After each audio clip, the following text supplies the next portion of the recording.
not our first show vehicle, but this is the 1999 Chevy Silverado that we did. Obviously, we started this truck in about 1999. It was a cool build, and this is not the earliest picture of the truck. If I remember right, I think that truck was black when we got it, and this is actual paint. This is long before the days of wraps, so it has to go out to the body shop, and they keep it for 6 weeks or so, it seems like, to paint a brand new vehicle, which I never understood. But yeah, even the Kicker logo is painted on the side. So we've got the lift kit on this truck. It got it painted, and I think that's Mark Eldridge hanging over the front fender over there doing something under the hood. But as we get going, you're going to see a huge transformation on these vehicles, and some really cool things. I'm going to point out some of the more interesting things about the builds as we go. We've had a great team, and I've enjoyed working with these guys on a lot of these vehicles, and I do kind of miss being back in the Bay, so I try to get out there whenever I can, roam around just to see what's going on. So this is probably the meat and potatoes where you guys want to start. Obviously, we start by gutting the vehicle. I think we already put the headliner back in at this point, because we went ahead and did the roof of the truck with Dynamat. But if you notice by the back window back there, there is a huge framework of 4-inch box steel. So this framework, it's kind of interesting. You can't really see the hole here, but there's about a 3-inch hole here that goes to the other side. This framework is bolted, both the upper area and the lower area is bolted directly to the factory seat belt mounts. So that's going to be good and strong. So that's going to give us a nice firm foundation of where to mount the subwoofers. And this is what that framework is going to support.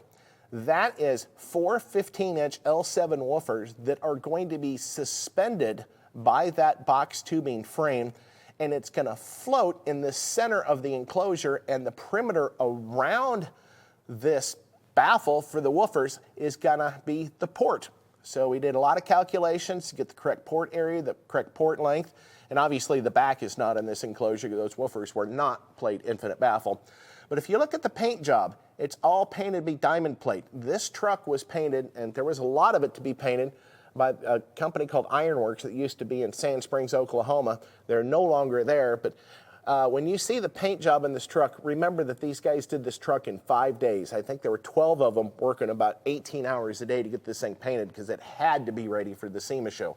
There was no options, but everything you see is hand painted, it's airbrushed and clear coated and polished, so there is a ton of work. The bed of the truck, and I'm going to enlarge this picture a little bit, was a little crazy. They wanted a slew of amplifiers put in the bed of the truck, and as we're working on this, they said, hey, by the way, we want to be able to carry a motorcycle in there as well. What do you mean? You want to put 9 amplifiers in the bed of the truck, and you want to put a motorcycle in the back? So that's when we came up with the idea to put the track in the center, and that is custom bent 1/4-inch diamond plate. And all those amplifiers are actually on little pedestals.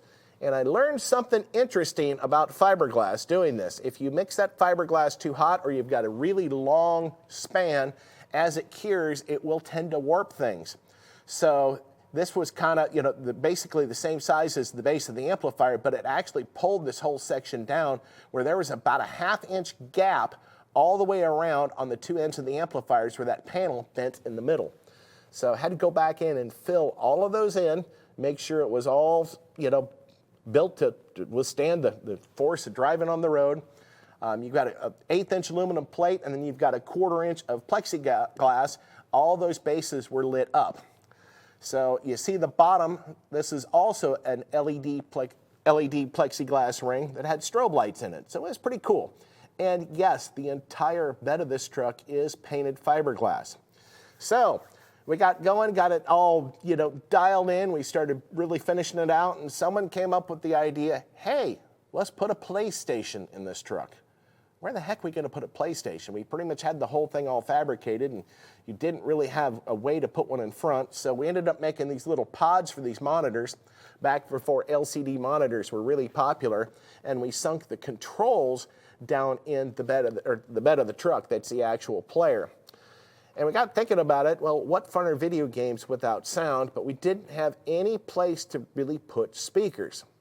So being the smart aleck that I am, I thought, hey, why don't we just, get some more taillights and we'll mold them into the taillights and make them removable.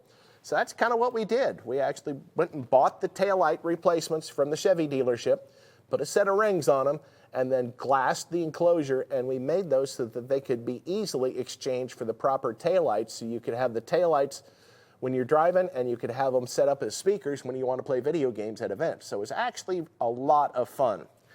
Here's a view of the outside of the truck after it was painted. It was absolutely gorgeous. And once again, that entire truck is metallic. There's little ghost grills in there. It just really is an incredible paint job.